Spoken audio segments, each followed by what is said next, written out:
Yes, I would like, so because the junior scientists representing Laser Lab were only recently hired, so I was told the last minute that I must make the presentation for Laser Lab, so I asked to be excused if I don't represent correctly or detailed enough any facilities of Laser Lab. Laser Lab is actually a very experienced infrastructure in providing access. It is operative since 1990. It has offered several thousands of access days to many users. And currently it has 27 partner facilities, if I'm not mistaken. Ramona, please correct me. And 15 of which are participating in RIANA. It is CALT from Croatia, Cilia from Bordeaux, Central Laser Facility from Rutherford at the United Kingdom, CITAL from Romania, CLBU, Salamanca, Spain, CLUR from Madrid, Coimbra, Laser Lab from Portugal, Cusbo from Milano, HiLaser from Czechia, IOE from Poland, Lens from Florence, Lidl from Saclay in France, and LP3 also from France in Marseille, and Lund Laser Center from Sweden, and fourth here from Greece.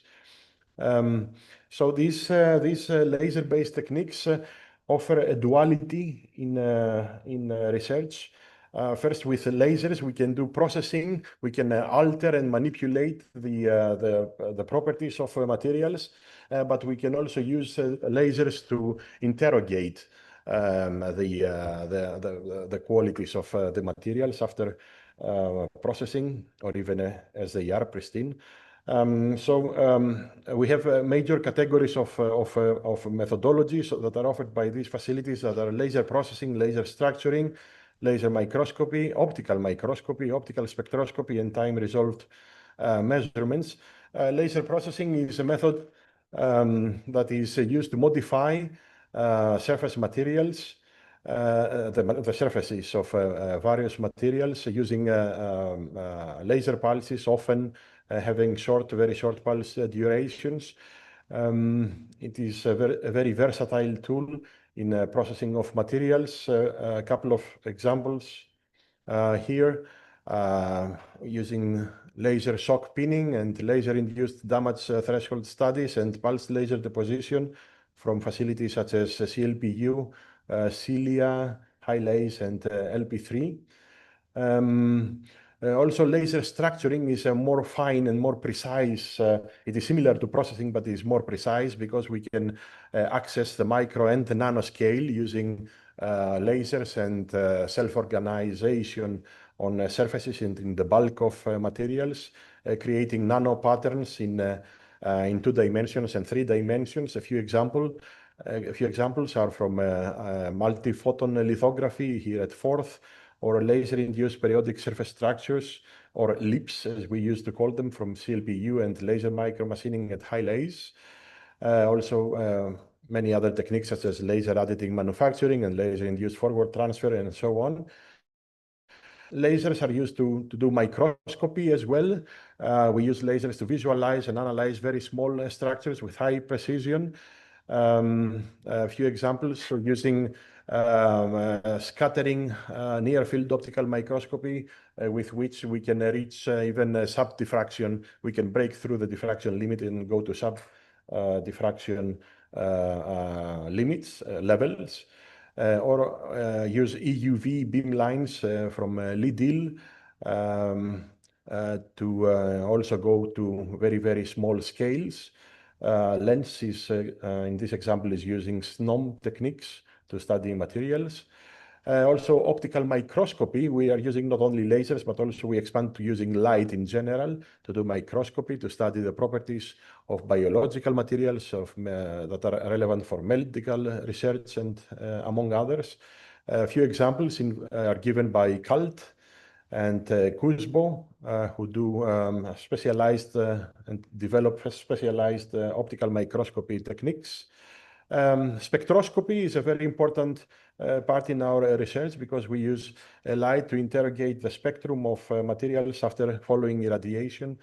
A few examples involve CALT, instruments at CALT, here at Forth for the study of two-dimensional materials, also optical spectroscopy from CUSBO facilities,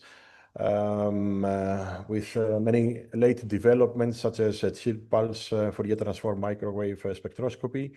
And least but not last, the time-resolved measurements, we are very important in interrogating the fast dynamics that occur in matter at the nanoscale following excitation by light or by other very, very short excitation methods.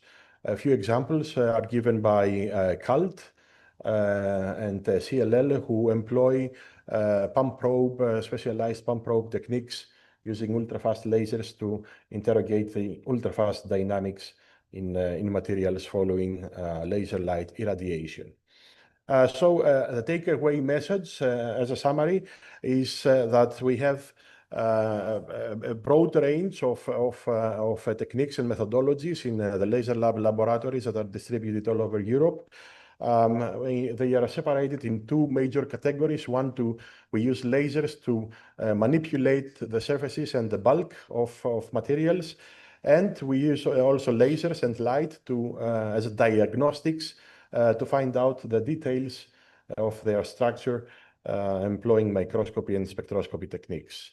So all these are done for research at the micro and nanoscale, for nanoscience and nanotechnology, with applications spanning a broad range from clean energy to environment and climate, cultural heritage, healthcare, industry and manufacturing, security and space, among others. Thank you for your attention.